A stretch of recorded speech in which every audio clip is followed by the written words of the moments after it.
अस्सलामुअलैकुम। क्या हाल चाल है मेरे अजीज दोस्तों। पूरी उम्मीद हूँ कि आप अपने घरों में महफूज, सेहतमंद और खुशहाल होंगे।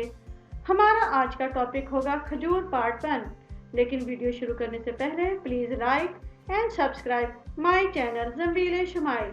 तो चलते हैं अपने आज के फल की तरफ, अपने आज के टॉपिक की तरफ, यानी कि खजूर पार्ट 1।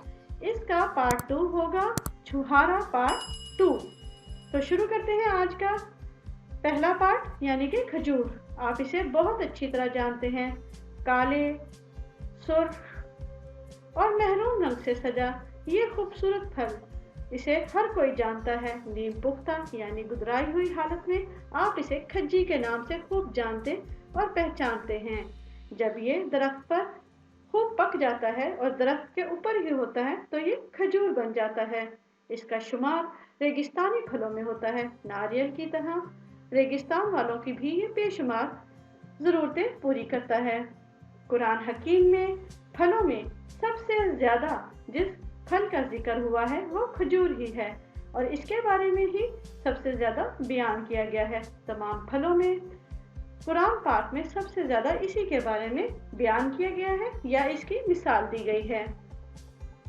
जैसा कि मैंने कहा कि रेगिस्तान वालों की बेशुमार ये ज़रूरतें पूरी करता है, बिल्कुल नारियल की तरह। इसके पत्तों से चटाइयाँ, टोकरियाँ और रस्सियाँ बनती हैं। जहाँ ये पत्तों से काम चलाते हैं वहाँ इसके तनों से ये इमारतों के सतून और शहतीर भी बनाते हैं। सिर्फ और सिर्फ शहतीर और सतून ही नहीं बल्कि इसकी गुठलियाँ तक कारआमद होती हैं, यानी कि ये पूरे का पूरा दरख्त ही हमारे लिए अल्लाह का तोहफा है। अब इसकी ग़िज़ाइयत की तरफ चलते हैं। कुदरत ने इसमें ग़िज़ाइयत कूट कूट कर भरी है। वो लोग जो कि खून की कमी का शिकार हैं और कमज़ोरी का शिकार हैं वो इसे इस्तेमाल कर सकते हैं। इसमें ग़िज़ाई अज्जा मुर्तकिज़ हालत में मौजूद होते हैं। अहादीस मुबारका से पता चलता है कि ये हमारे नबी पाक सल्लल्लाहु अलैहि वसल्लम ने भी खून की कमी में तजवीज़ की है। खून की कमी के शिकार लोग इसे अच्छी तरह चबा चबा कर खाएं। इंशाल्लाह कुछ ही दिनों में उनकी खून की कमी पूरी हो जाएगी। इसके अलावा वो लोग जो ब्लड प्रेशर की कमी के शिकार हैं उसके लिए भी यह बेइंतहा मुफीद साबित होता है। जी हाँ, खजूर आपके ब्लड प्रेशर को मेंटेन रखता है और इसे ना ही ज़्यादा ऊपर होने देता और ना ही ज़्यादा नीचे होने देता, ना हाई ना लो, यानी कि आपका ब्लड प्रेशर रहता है मुतवाज़न।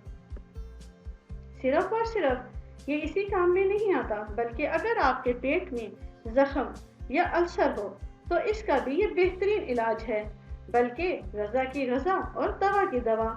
इसके अलावा एक और मर्ज़ भी होता है जो कि है बवासीर। इसके मरीज़ भी इससे सेहत पा सकते हैं। इसके लिए करना क्या होगा, ताज़ा, मज़ेदार और फ्रेश अच्छी खजूरें आप अच्छी तरह धोएं और उसे चबा चबा कर खा लें। ये आपकी बवासीर समेत आपके तमाम पेट के अमराज को, जख्म को, अल्सर को ठीक कर देगा।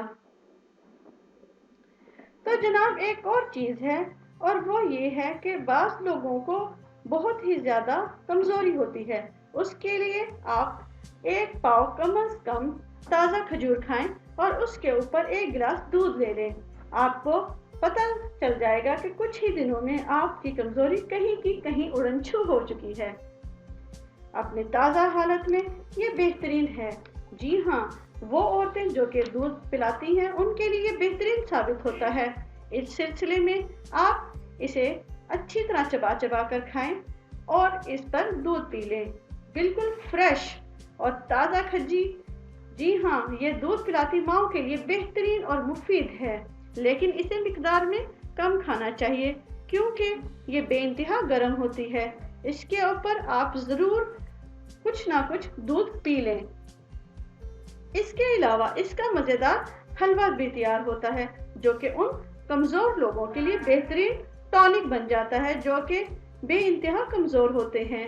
उसके लिए रात को आप 5 से 10 खजूर यानी कि ताज़ा खजूर को दूध में पकाएं, उसके साथ मुख्तलिफ किस्म के और नट्स डालें और मज़ेदार सी खीर बनाएं और सुबह उसे ताज़ा हालत में खा लें, यानी कि ठंडी हालत में खा लें।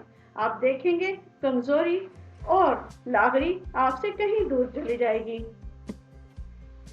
ویسے تو یہ بہترین عطیہ ہے، لیکن اکثر بچے اور نوجوان ٹافیاں اور مٹھاس زیادہ استعمال کر کے دانتوں کی شکایت میں مبتلا ہو جاتے ہیں۔ شکر منہ میں ایسڈ بن کر دانتوں میں سوراخ کا سبب بن جاتا ہے۔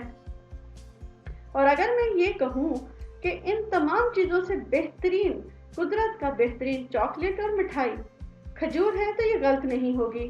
اس کی مٹھاس کی خوبی یہ ہے کہ اس کا منہ میں ایسڈ یعنی تیزاب نہیں بنتا۔ تو جناب یہ تھی میری آج کی ویڈیو۔ امید کرتی ہوں کہ آپ کو میری آج کی ویڈیو پسند آئے گی۔ اگر آپ کو میری ویڈیو مفید لگی ہو تو please like and subscribe my channel Zambeel Shumail. اللہ حافظ۔